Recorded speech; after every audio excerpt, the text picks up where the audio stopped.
Next chapter है हमारे पास ecosystem. ठीक है, इकोसिस्टम क्या होता है? It is the interaction, it is the interaction किसके बीच में? Between living and non living factors of the environment. उसको क्या कहा जाता है? इकोसिस्टम कहा जाता है।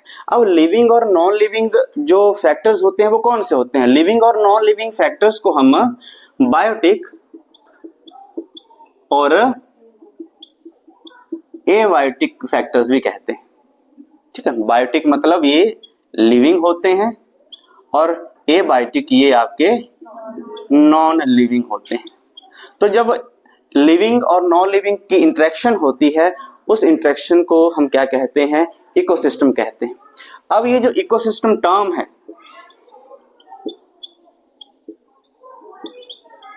ठीक है, क्वाइंड बाय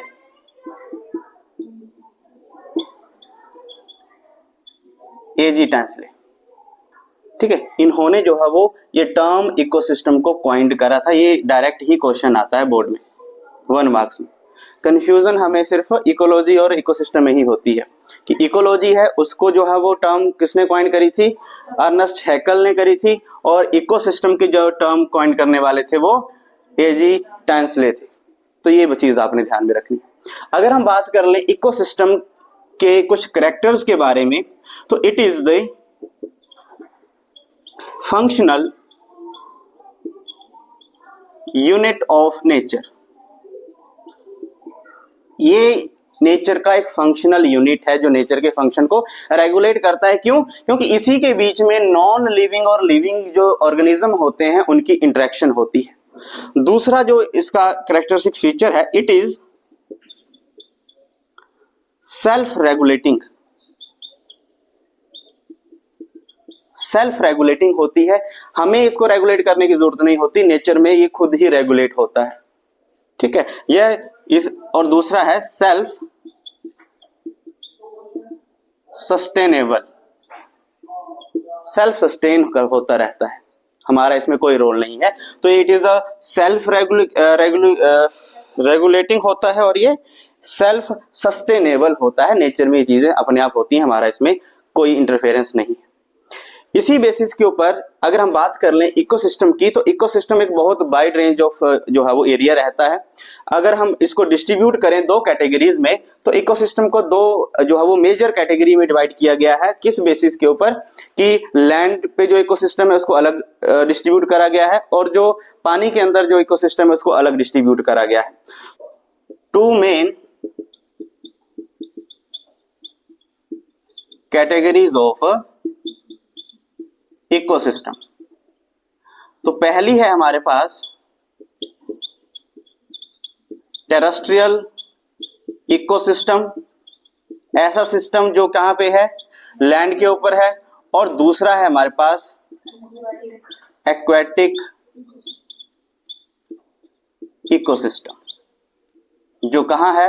वाटर के अंदर। क्लियर है? टेरेस्ट्रियल इकोसिस्टम और ये जो एक्वेटिक इकोसिस्टम है ये आपके नेचुरल इकोसिस्टम है। ठीक है, नेचर में नेचुरली एग्जिस्ट करते हैं, जिसमें टेरेस्ट्रियल इकोसिस्टम में क्या आएगा आपके? ग्रासलैंड। ग्रासलैंड वो एरिया होता है जहां ग्रासेस ने ज्यादा एरिया कवर किया होता है कंपैरिजन टू ट्रीज। नेक्स्ट हमारे पास रहता है फॉरेस्ट। तीसरा रहता है हमारे पास डेजर्ट्स।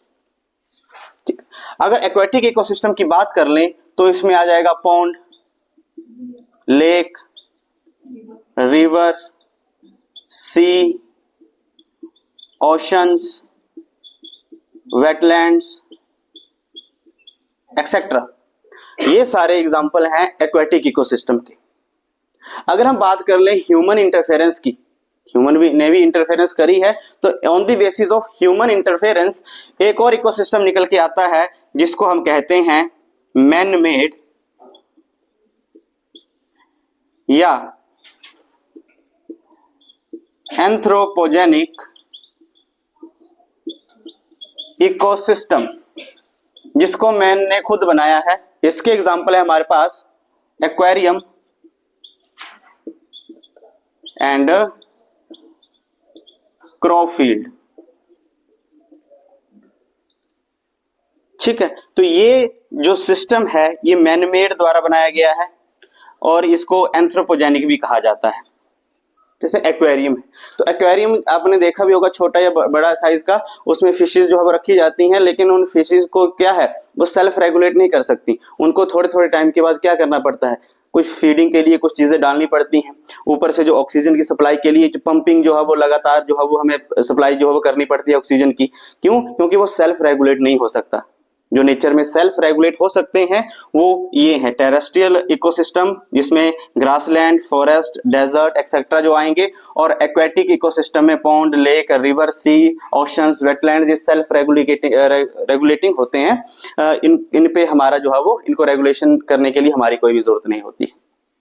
क्लियर है? तो ये है हमारे पास दो मेन कैटेगरीज इकोसिस्टम की, और एक मैन की जो इंटरफेरेंस है, ह्यूमन की जो इंटरफेरेंस है, उसके बेसिस के ऊपर भी एक इकोसिस्टम है जिसको मैन मेड इकोसिस्टम जो है वो कहा जाता है।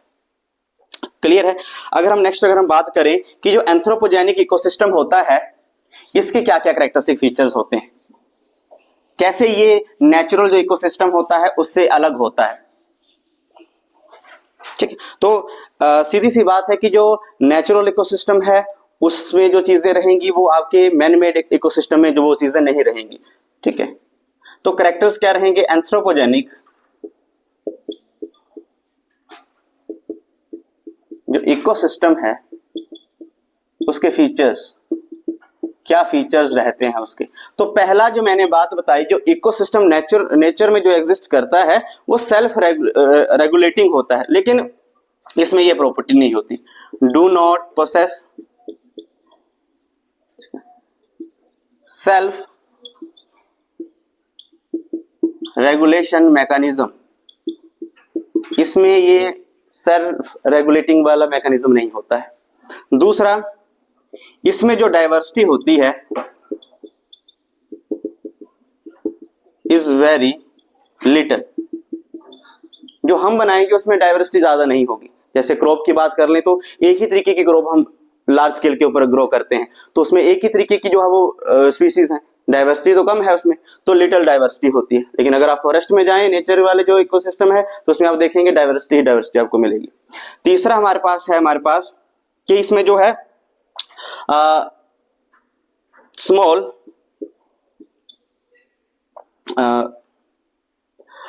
फूड चेन रहती है, स्मॉल फूड चेन, या हमारे पास सिंपल फूड चेन रहती है। Food chain, simple food chain रहेगी कि जो स्पीसीज है वो एक ही तरीके की जो है वो क्रॉप के ऊपर, स्पीसीज के ऊपर फीडिंग के लिए डिपेंड रहेंगी, सिंपल टाइप की रहेगी। क्लियर है? तो ये हमारे पास कुछ फीचर्स आते हैं जो किसके होते हैं, आपके एंथ्रोपोजेनिक इकोसिस्टम के होते हैं, जो नेचुरल इकोसिस्टम होता है उससे अलग रहते हैं।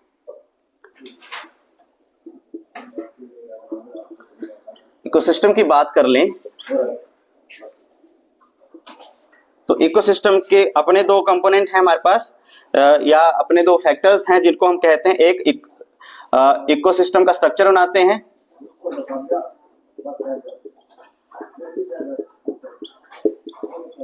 स्ट्रक्चरल कंपोनेंट, और एक होते हैं हमारे पास इकोसिस्टम के जो फंक्शन परफॉर्म करते हैं। तो इकोसिस्टम को सस्टेन करने के लिए, बनाए रखने के लिए इसके कुछ स्ट्रक्चरल कंपोनेंट होते हैं। ये स्ट्रक्चरल कंपोनेंट क्या करते हैं? कुछ स्पेशल फंक्शन परफॉर्म करते हैं, जिसकी वजह से जो इकोसिस्टम है आपका सेल्फ रेगुलेटिंग हो पाता है, सेल्फ सस्टेनेबल हो पाता है, और फंक्शन आप इकोसिस्टम फंक्शंस में पढ़ेंगे। ये फंक्शन कौन परफॉर्म करेगा? यही स्ट्रक्चरल कंपोनेंट परफॉर्म करेंगे। ये स्ट्रक्चरल कंपोनेंट कौन कौन से हैं आपके पास? वो है हमारे पास स्पीसीज, हमारे पास स्पीसीज कंपोजिशन, या कहीं पे आपको स्पीसीज एन्यूमरेशन भी लिखा होगा। एन्यूमरेशन मतलब नंबर से है, स्पीसीज का कितना नंबर है। जी अच्छा, ये यहाँ पे सारी पड़ी हुई।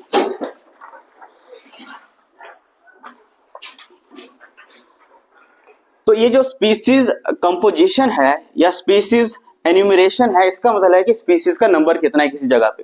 तो डिफरेंट डिफरेंट रीजन में, इन डिफरेंट रीजन या in different area, species are different. अलग अलग एरिया में अलग अलग तरीके की, अलग अलग एनवायरनमेंट में अलग अलग तरीके की स्पीसीज आपको देखने को मिलेगी। या सीधी बात कर लूं, अलग अलग इकोसिस्टम में अलग अलग तरीके की स्पीसीज देखने को मिलेंगी, और वो क्या होंगी, आपकी डिफरेंट फिजिकल कंपोजिशन होगी। उनकी क्या होगी, डिफरेंट फिजिकल अपीयरेंस भी उनको वो कह सकते हैं, ये भी उनकी बाकियों से अलग होती है। क्लियर है। तो ये है हमारे पास पहला कंपोजिशन, जिसमें जो इसको हम कहते हैं स्पीसीज कंपोजिशन या स्पीसीज एन्यूमरेशन, जिसमें जो है वो स्पीसीज अलग अलग इकोसिस्टम में अलग अलग एरिया के अंदर डिफरेंट होती हैं, या उनकी और फिजिकल अपीयरेंस भी डिफरेंट होती है। जैसे अगर एग्जांपल की बात करूं तो ट्रॉपिकल रेन फॉरेस्ट के अंदर जो जितनी भी स्पीसीज मिलेंगी वो डिफरेंट होंगी। अगर इनका कंपैरिजन करें किससे, डेजर्ट के इकोसिस्टम से, क्या दोनों में सेम तरीके की स्पीसीज मिलेंगी? नहीं। दोनों में क्या सेम तरीके की डाइवर्सिटी मिलेगी? नहीं। दोनों का इकोसिस्टम अलग है, क्लाइमेटिक फैक्टर्स भी इसमें इंक्लूड होते हैं, वो अलग है, जिसकी वजह से इनमें जो स्पीसीज के कंपोजिशन है वो भी अलग अलग है। ठीक है, इनके एनवायरनमेंट के साथ इंटरेक्शन अलग अलग है। और दूसरा इसका जो कंपोनेंट है वो है स्ट्रैटिफिकेशन। ये डायरेक्ट क्वेश्चन आता है कि व्हाट इज स्ट्रैटिफिकेशन। स्ट्रैटिफिकेशन का मतलब होता है वर्टिकल अरेंजमेंट ऑफ, या वर्टिकल डिस्ट्रीब्यूशन भी बोल सकते हैं आप इसको, distribution of plants and animals in ecosystem. Ecosystem के अंदर प्लांट और एनिमल्स की वर्टिकल डिस्ट्रीब्यूशन को क्या कहा जाता है? स्ट्रैटिफिकेशन कहा जाता है। स्ट्रैटिफिकेशन बना है वर्ड स्ट्रेटा से, जिसका मतलब होता है लेयर्स। तो अलग अलग वर्टिकल लेयर्स में अलग अलग तरीके के प्लांट्स और अलग अलग तरीके के एनिमल्स जो है आपको देखने को मिलेंगे। क्लियर है। अगर आप फॉरेस्ट में अगर आप देखेंगे तो सबसे ऊपर जो है वो ट्रीज रहते हैं। अगर हम इसकी बात कर लें तो सबसे ऊपर टॉप लेयर जो रहती है, फर्स्ट लेयर जिसको आप बोलेंगे, वो कौन बनाएंगे? ट्रीज बनाएंगे। इसको टॉप लेयर या फर्स्ट लेयर भी बोल सकते हैं स्ट्रेटा की। जो सेकंड लेयर रहती है उसमें क्या रहेंगे? ट्रीज के बाद क्या आते हैं? श्रब्स आती हैं। थर्ड लेयर कौन बनाएगा हमारे पास? हर्ब्स बनाएंगी। फिर फोर्थ लेयर में कौन आएगा हमारे पास? छोटी छोटी ग्रासेस आएंगी। तो आप देखेंगे कि अलग अलग लेयर में आपको अलग अलग डिस्ट्रीब्यूशन ऑफ प्लांट्स देखने को मिलता है, और इसी डिस्ट्रीब्यूशन को हम क्या कह देते हैं? स्ट्रैटिफिकेशन जो है वो हम कहते हैं। क्लियर है। ठीक है। ये और हमारे बायोटिक फैक्टर्स मिलके क्या करते हैं? कुछ स्पेशल फंक्शन परफॉर्म करते हैं जो इकोसिस्टम को रेगुलेट करने का काम करते हैं। तो ये आप दो चीजें पढ़नी थी आपने इकोसिस्टम स्ट्रक्चरल कंपोनेंट में। ठीक है। अब ये जो डिफरेंट स्पीसीज हैं या इनका एनवायरनमेंट किस तरीके से इनकी इंटरेक्शन होती है और इंटरेक्शन करके ये किस तरीके से फंक्शन परफॉर्म करते हैं, वो हम इसमें पढ़ेंगे। अब नेक्स्ट जो रहता है इकोसिस्टम फंक्शन में। तो इकोसिस्टम में बेसिकली 4 मेजर जो है वो फंक्शन जो है वो परफॉर्म किए जाएंगे। ठीक है। इकोसिस्टम फंक्शनिंग,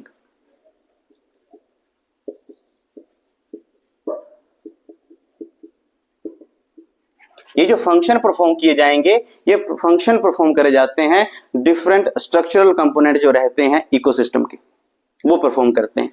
तो पहला जो रहता है वो है प्रोडक्टिविटी। दूसरा रहता है हमारे पास डीकम्पोजिशन, तीसरा रहता है हमारे पास एनर्जी फ्लो, और फोर्थ रहता है न्यूट्रिशन साइकिल या न्यूट्रिएंट साइकिल। ठीक है, कि वो न्यूट्रिएंट साइकिल किस तरीके से रेगुलेट होती है। ठीक, तो ये जो प्रोडक्टिविटी है एक फंक्शन है जो कौन परफॉर्म कर रहा है, स्ट्रक्चरल कंपोनेंट्स परफॉर्म कर रहे हैं। तो प्रोडक्टिविटी कौन करेगा, प्रोड्यूसर्स। तो प्रोड्यूसर्स क्या हुए, स्ट्रक्चरल कंपोनेंट, और इनकी प्रोडक्टिविटी क्या हुआ, फंक्शन हुआ। ये भी याद रखना है। डीकंपोजिशन कौन करेगा, डीकंपोजर्स। तो डीकंपोजर्स क्या हुए, स्ट्रक्चरल कंपोनेंट, जो क्या करेंगे, डीकंपोजिशन करेंगे। ठीक है, एनर्जी फ्लो का मतलब क्या होता है कि जो प्रोड्यूसर्स ने एनर्जी बना ली है उसका फ्लो करना है डिफरेंट ट्रॉफिक लेवल के अंदर। क्लियर है, तो वो भी कौन करेंगे, हमारे पास डिफरेंट जो स्ट्रक्चरल कंपोनेंट रहते हैं, वो जैसे कंज्यूमर्स होते हैं, प्राइमरी हो गया, सेकेंडरी हो गया, टर्शरी हो गया, वो इस एनर्जी का फ्लो करवाएंगे डिफरेंट डिफरेंट ट्रॉफिक लेवल के ऊपर। और जो न्यूट्रिशन साइकिल है, जो न्यूट्रिएंट साइकिल है, ये भी डीकंपोजर्स ही कंट्रोल करते हैं, परफॉर्म करते हैं। ठीक है, जितने भी जो है वो एक्सक्रीटा होगा, ह्यूमन, प्लांट का, डेड प्लांट और एनिमल्स होंगे, उनको जिनके अंदर जितने भी मिनरल्स होंगे, न्यूट्रिएंट्स होंगे, उनको वापिस से सॉइल के अंदर जो है वो उनकी डिस्ट्रीब्यूशन कर देंगे जहां से वो निकले थे। तो ये जो है वो 4 आपके फंक्शन जो है इकोलॉजिकल फंक्शन, वो इस चैप्टर में स्टडी करेंगे। अगर हम बात कर लें पहले फंक्शन की जो है प्रोडक्टिविटी,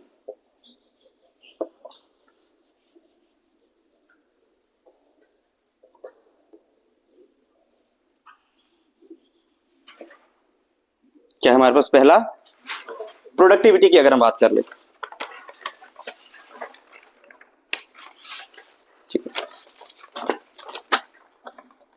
तो प्रोडक्टिविटी क्या है, ठीक है, तो प्रोडक्टिव है amount of food energy produce by particular trophic level. किसी भी पर्टिकुलर ट्रॉफिक लेवल के ऊपर कितनी फूड एनर्जी की प्रोडक्शन हो रही है इन गिवन एरिया, कितने एरिया के अंदर और कितने टाइम में, वो क्या कहलाती है, प्रोडक्टिविटी कहलाती है। ठीक है, कि कितनी प्रोडक्शन हो रही है, वो प्रोडक्शन फूड की हो सकती है, बायोमास की हो सकती है, एनर्जी की हो सकती है। ठीक है, किसके द्वारा, कोई पर्टिकुलर ट्रॉपिक लेवल है, उसके द्वारा एक गिवन एरिया दिया गया है, ठीक है, और एक गिवन टाइम के अंदर जो है वो कितनी कर रही है, इसको प्रोडक्टिविटी कहते हैं। प्रोडक्टिविटी के अंदर 2 टर्म्स पढ़ेंगे, एक है प्राइमरी प्रोडक्शन और एक है प्राइमरी प्रोडक्टिविटी। ज्यादा डिफरेंट नहीं है। ठीक है, प्राइमरी प्रोडक्शन का मतलब होता है अमाउंट ऑफ, सेम ही है, अमाउंट ऑफ बायोमास या ऑर्गेनिक मैटर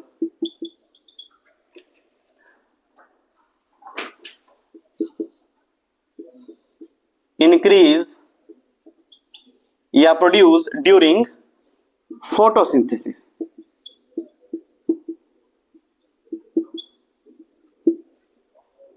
फोटोसिंथेसिस के टाइम पे कितना बायोमास बढ़ा है या कितना ऑर्गेनिक मैटर बढ़ा है, मैंने अक्षय सर को दे दी।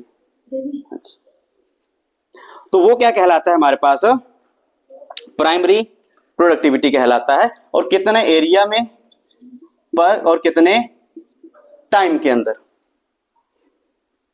ठीक है, अगर हम प्राइमरी प्रोडक्टिविटी की बात कर लें तो कितने रेट से ये प्रोडक्शन हुई है, ये तो किसी एरिया के अंदर प्रोडक्शन हुई है बायोमास की, ऑर्गेनिक मैटर की, एक पर्टिकुलर टाइम के अंदर, लेकिन वो कितने रेट से हुई है, रेट ऑफ बायोमास प्रोडक्शन,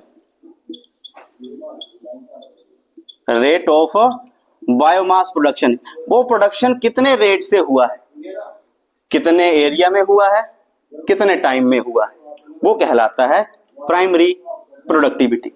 तो ये जो प्राइमरी प्रोडक्टिविटी होती है, प्राइमरी प्रोडक्शन में क्या आएगा कि अमाउंट कितना प्रोड्यूस करते हैं वो, एक एरिया दे दिया उनको और कहा और कितने टाइम में, जैसे एक एरिया दे दिया 1 किलोमीटर स्क्वायर का, ठीक है, उसके अंदर उन्होंने कितना बायोमास बनाया, ठीक है, या कितना ऑर्गेनिक मैटर बनाया, कितने टाइम में, 1 साल में, 6 महीने में, कितने रेट से बनाया, वो आप प्राइमरी प्रोडक्टिविटी में पढ़ेंगे, ठीक है, कि कितने रेट से, कि पहले कितना था और 1 साल के बाद कितना हुआ, तो वो रेट जो आप हैं वो प्राइमरी प्रोडक्टिविटी में आता है। तो ये जो प्रोडक्टिविटी है, ये वो प्रोडक्टिविटी है जो लेवल पे होती है, प्रोड्यूसर लेवल के ऊपर।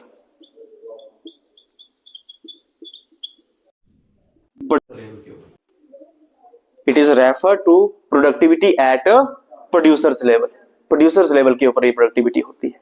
और इसको जो है वो आप एक्सप्रेस करते हैं या तो वेट की फॉर्म में, एक्सप्रेस्ड किस फॉर्म में, या तो वेट या तो एनर्जी, ठीक है। वेट में कैसे आएगा, ग्राम इनवर्स, कितने एरिया में और कितने टाइम में।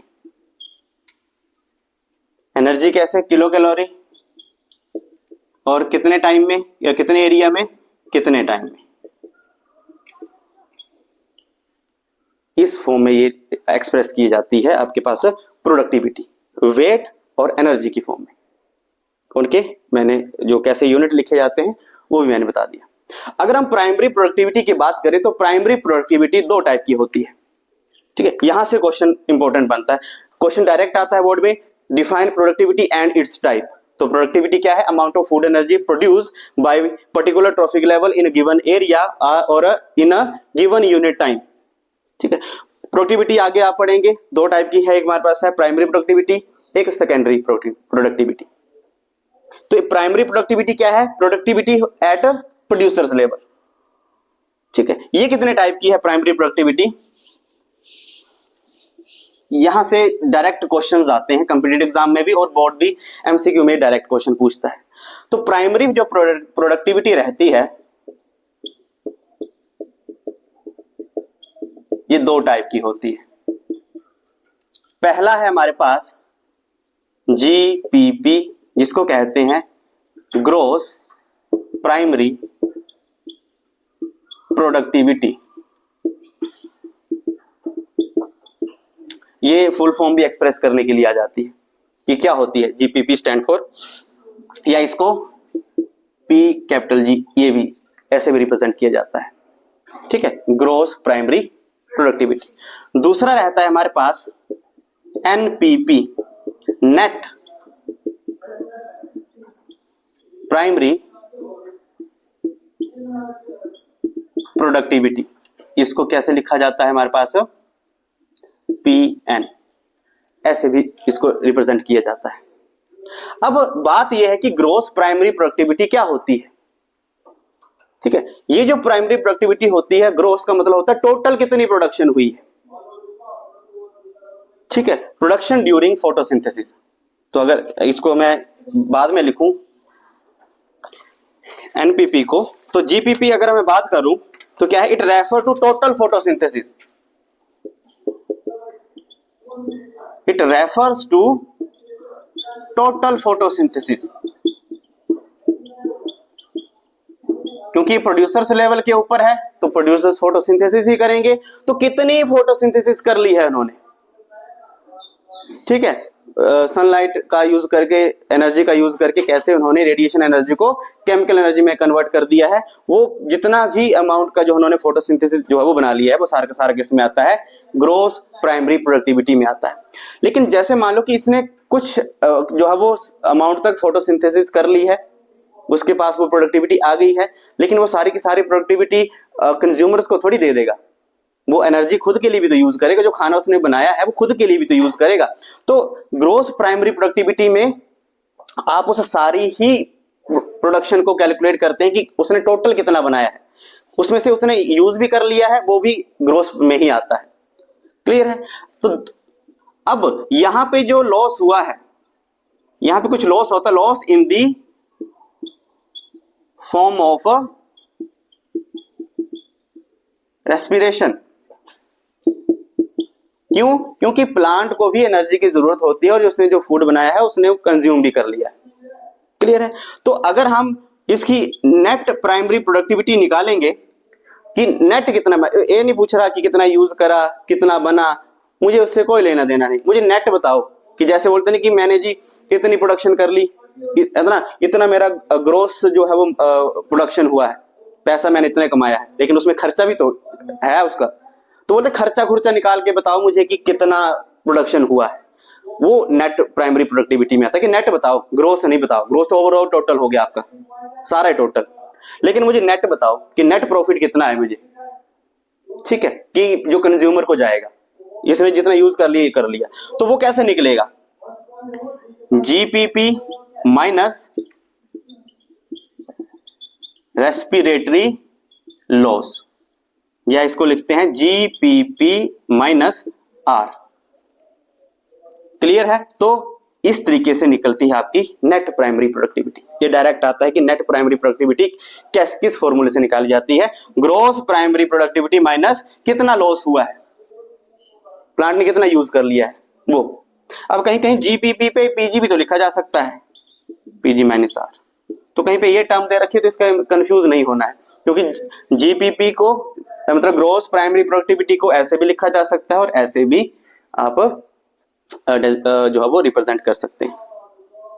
क्लियर है? तो ये है प्राइमरी प्रोडक्टिविटी। सेकेंडरी जो प्रोडक्टिविटी आती है वो कंज्यूमर लेवल के ऊपर होती है।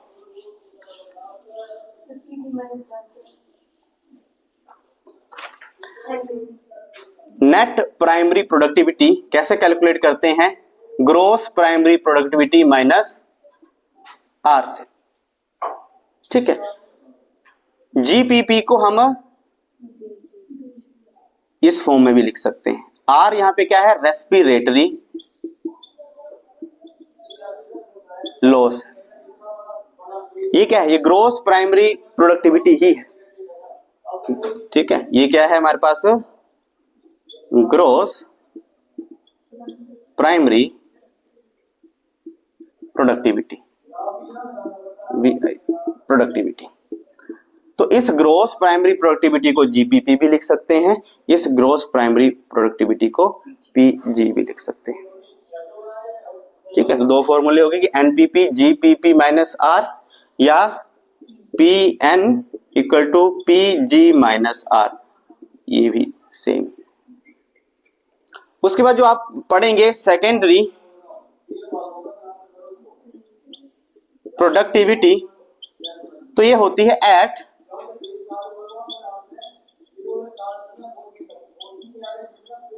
Consumer level. अगर आप टर्शियरी प्रोडक्टिविटी की भी बात कर ले तो वो किस लेवल पे होनी चाहिए? डिकम्पोजर लेवल पे होनी चाहिए। तो ये आपके पास प्रोडक्टिविटी इतना ही है, आपकी बुक में दिया हुआ। क्लियर है? बोलते हैं कि अगर नेक्स्ट जो टॉपिक है जो हर बार एग्जाम में पूछा जाता है बोर्ड में, कि अगर आपने इकोसिस्टम का स्ट्रक्चर और फंक्शन बताना है कि कैसे इकोसिस्टम स्ट्रक्चर और फंक्शन परफॉर्म करता है, तो उसके लिए एक बेस्ट एग्जांपल दो। तो उसके लिए एक बेस्ट एग्जांपल आता है पॉन्ड इकोसिस्टम, क्योंकि पॉन्ड क्या है? एक स्मॉल फ्रेश वाटर जो है वो नेचुरल इकोसिस्टम है, फ्रेश वाटर है और स्मॉल इकोसिस्टम है, उसमें वो सारी चीजें प्रेजेंट हैं जो एक इकोसिस्टम को सस्टेन करने के लिए होनी चाहिए। उसमें एबायोटिक कंपोनेंट है। तो नेक्स्ट जो टॉपिक बोर्ड में डायरेक्ट पूछा जाता है पॉन्ड इकोसिस्टम की एग्जांपल देके बताओ कि इकोसिस्टम कैसे काम करता है। पॉन्ड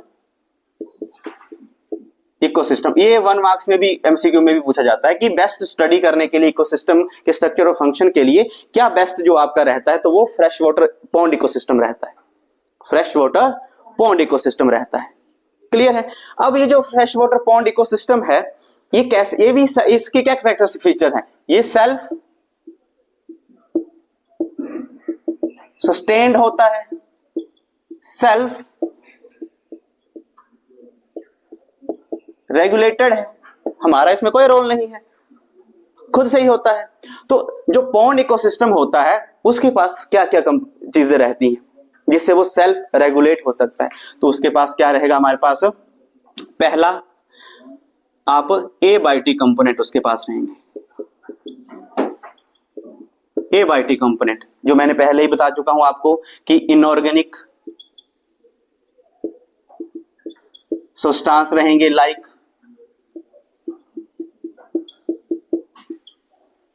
ठीक है, ऑर्गेनिक रहेंगे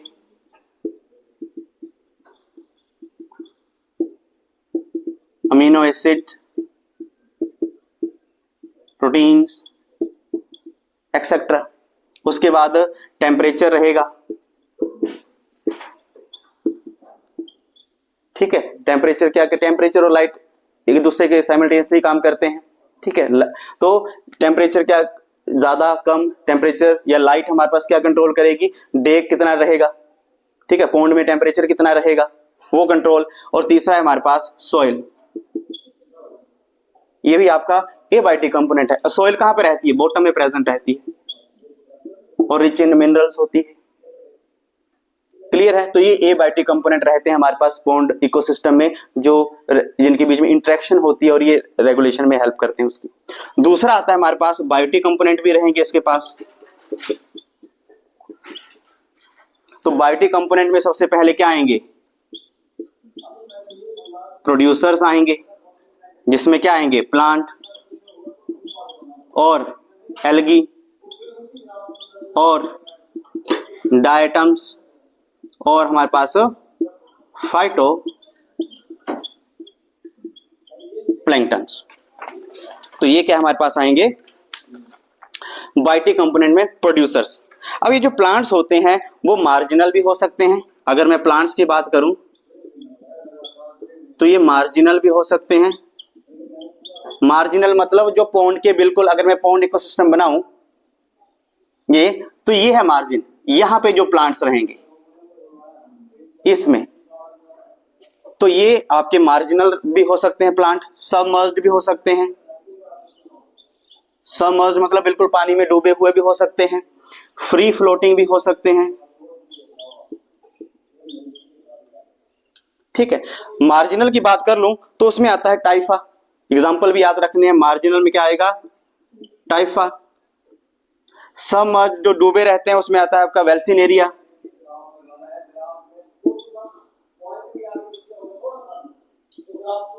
जो फ्री फ्लोटिंग होते हैं, तैरते रहते हैं, इशोर्निया, वो टेरर ऑफ बंगाल जो आपने पहले भी पढ़ा हुआ है,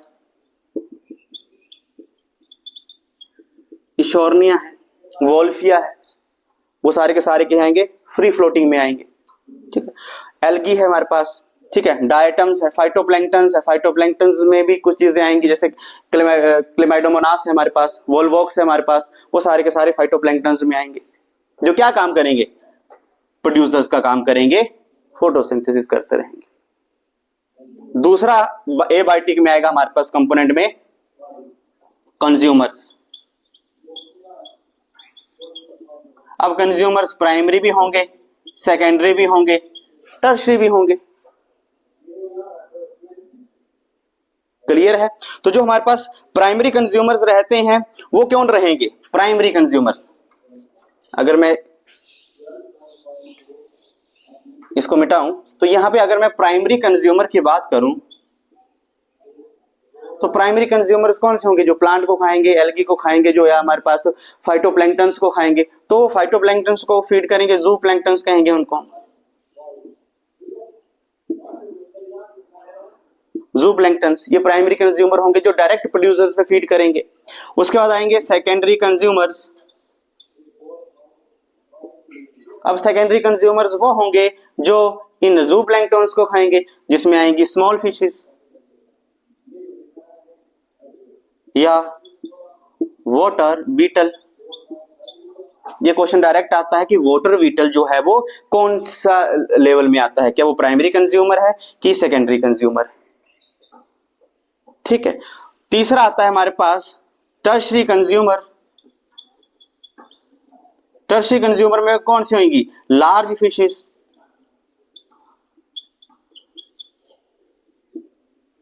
ठीक है, क्या रहेगी, लार्ज फिशेस रहेगी, या जिसमें आपकी एक फिश आती है क्रे फिश। उसके बाद आते हैं डीकंपोजर्स, जिसमें क्या आएंगे, बैक्टीरिया, फंजाई, फ्लैजिलेटेड, ठीक है, ये सारे के सारे डिकम्पोजर्स आएंगे जो जितने भी डेड एनिमल्स प्लांट्स इसमें है। तो इस लेवल में आ जाएंगे हमारे पास प्रोड्यूसर, दूसरे लेवल पे आ जाएंगे हमारे पास कंज्यूमर, जो प्राइमरी कंज्यूमर होंगे। इसके बाद इस लेवल पे आ जाएंगे सेकेंडरी कंज्यूमर, यहां पे आ जाएंगे हमारे पास टर्शरी कंज्यूमर्स, और यहां पे आ जाएंगे हमारे पास डिकम्पोजर्स।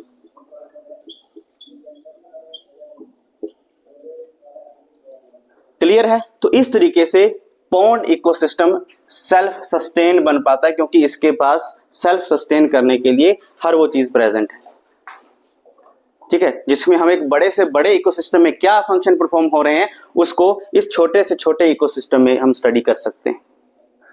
तो ये डायरेक्ट क्वेश्चन आता है और ऐसे ही आपने फ्लो चार्ट में याद रखना है और लिखने, अपने वर्ड्स में लिखने की कोशिश करनी। तो यहाँ पे प्रोडक्टिविटी खत्म होता है। कल डिस्कस करेंगे डिकम्पोजिशन।